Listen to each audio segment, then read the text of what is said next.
The Osage Nation, the Great Plains of the United States stretches from the Rocky Mountains in the west to beyond the Missouri in the east, from Canada in the north nearly to Mexico in the south. The Lakota, who are part of Osage Nation, have a long history on the plains. The Osage Nation is one of the largest native nations in the United States today. It's made up of three distinct groups based on language, culture, and geography.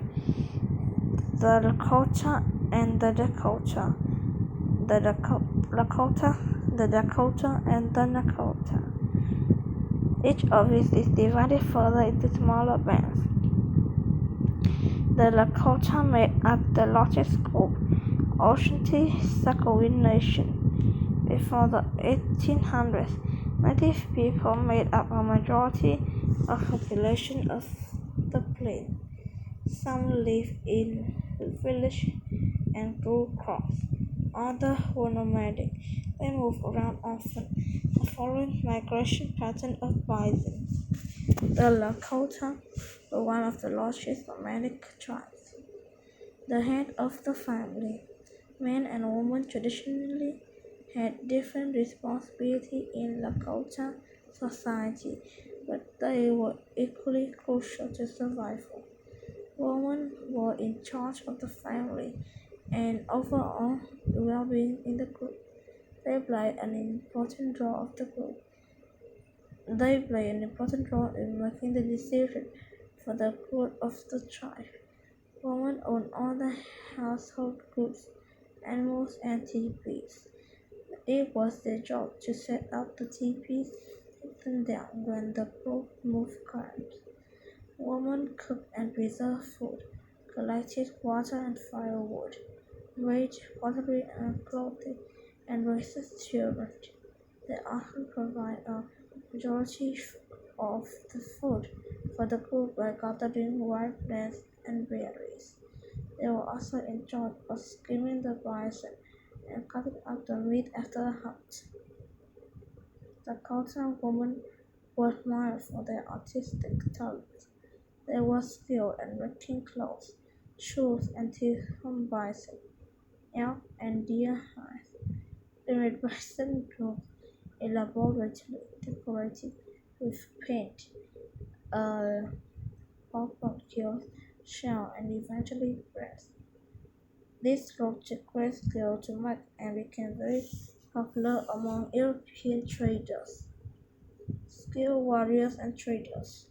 Lakota men were highly skilled at handling and riding horses, which helped them earn a reputation as fierce warriors.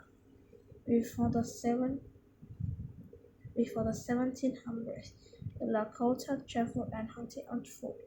Through trade and trade, they began obtaining horses, and by the late 1700s, animals had become an important part of Lakota culture and lifestyle. Lakota men could gain wealth, honor, and high status in their group through brave deeds and achievement in warfare. It was considered a great honor, for example, to be the first warrior to touch an enemy during battle. Capturing an enemy's horse was also a great achievement. The Lakota were also attended merchants and traders who had built strong economy in Britain because they were knowledge about the land and migration pattern of bison. Lakota faster and more easily than European traders. They hoped fear whether traded bison rose to the European in exchange for goods such as tools, bread, fabric, and weapons. Where bison rose, Tatanka or bison or sacred animals to the Lakota and were crucial to the Lakota traditional way of life. The Lakota used every part of the bison. The bone were used to make tools, weapons, and everyday items like paint brushes. The horns were used to make cups, spoons, toys, and headdresses for ceremonies. The hair and fur were used in pillows, dress, robes, blankets, and teepees, among many other things. Bison were also the Lakota's main source of meat. The Lakota were very skilled at hunting bison before they had horses. One hunting method the Lakota used involved luring a herd of bison to the edge of a cliff, causing the animal to fall off the cliff. This was very dangerous and required great skill, bravery, and teamwork. Today, bison was still very important to the religion culture of the Lakota. Gifts are made of head or simple is used in almost every religious ceremony. Important ceremonies. Some of the religious ceremonies in the Lakota performed hundreds of years ago are still performed today, though they may have changed over time. One of the most important is the Owi Waspi or the sun dance. The sun dance is held annually in the late spring or early summer, lasts for 4 days. The Lakota built a hookah for ceremony. They place a tree in the middle and the center of the unit. Dancing takes place in the circle from sunrise to sunset, and as the participants dance, they look at the sun.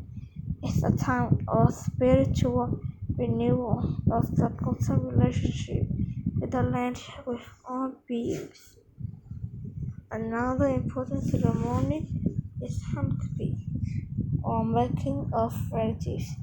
It was first used as a way to establish relationships from form alliances with other Grand nations. Today, the ceremony serves as a way to join two individuals and families together, or for a family adopt a child. The Lakota have been performing this and other ceremonies for centuries, but at one time, such ceremonies were forbidden. War and resistance. Throughout the 1800s, the U.S. government tried to destroy the Lakota culture and region and forced them to adopt their lifestyles and customs of European settlers. The government outlawed serious ceremonies, created boarding schools that native children were forced to attend, recognizing that bison were crucial to lifestyle and spiritual practice of the Lakota. The government encouraged the mass killing of animals, while settlers and soldiers killed millions of bison, taking part they considered valuable, and leave their bodies to rot and waste. The number of bison in the United States plummeted from early about 30 million to only a few hundred by the end of the 1800s. The Lakota leaders signed many treaties or agreements with the U.S. government that established borders between us, Lakota territories. However, because the U.S. government wanted to expand the borders westward, it briefly broke this land that belonged to the Lakota. The Lakota Land Court reservations. The government's action leads to decades of war between the Lakota and the U.S. Army.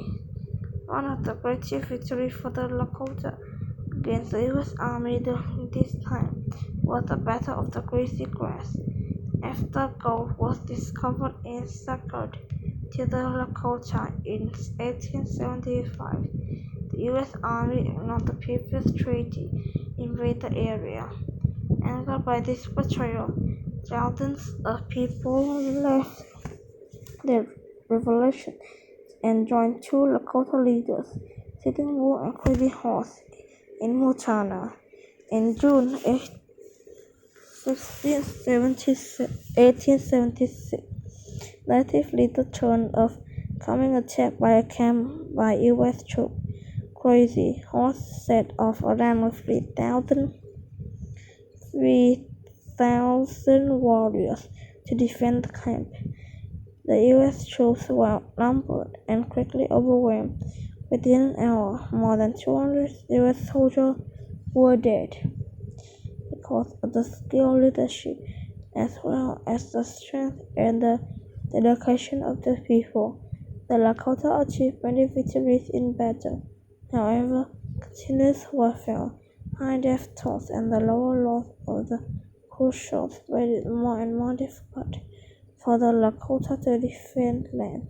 Lakota leaders recognized that the only way to survive was to settle for peace, and they set the term of surrender, putting move and onto a reservation.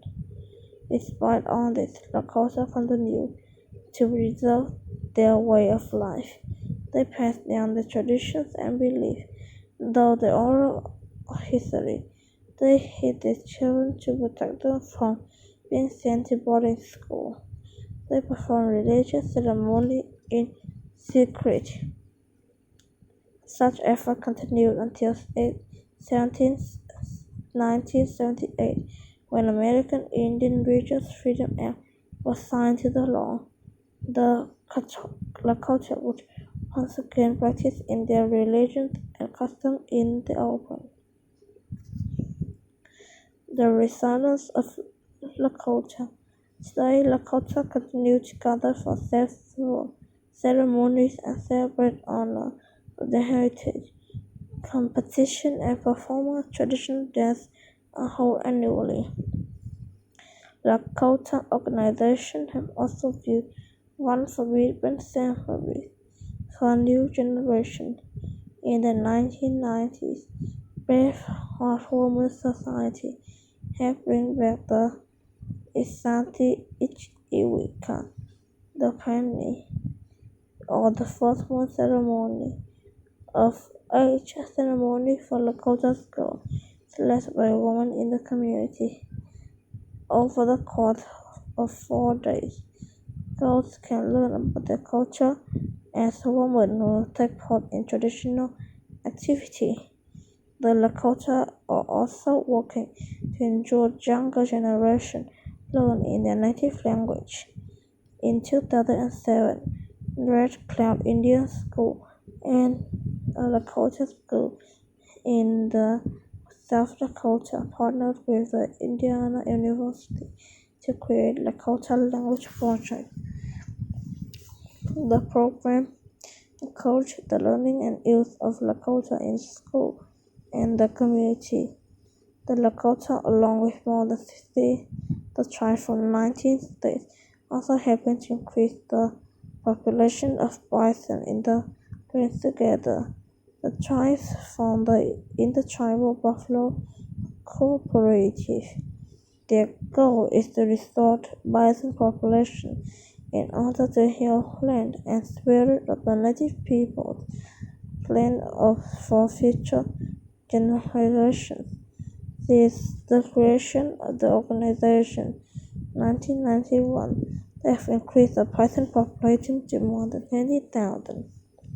Conclusion: despite war, discrimination, 200-year campaign to destroy their way of life, the Lakota people and their culture have survived. Today, the Lakota continue to protect their ancestral land, increasing bison population, and organizing resistance to construction that would harm the environment. Their work to teach younger generation and non-native peoples about their history, language, and traditions as teachers, doctors, activists, artists, and politicians. Lakota people continue to contribute not only to their own community but also to the world.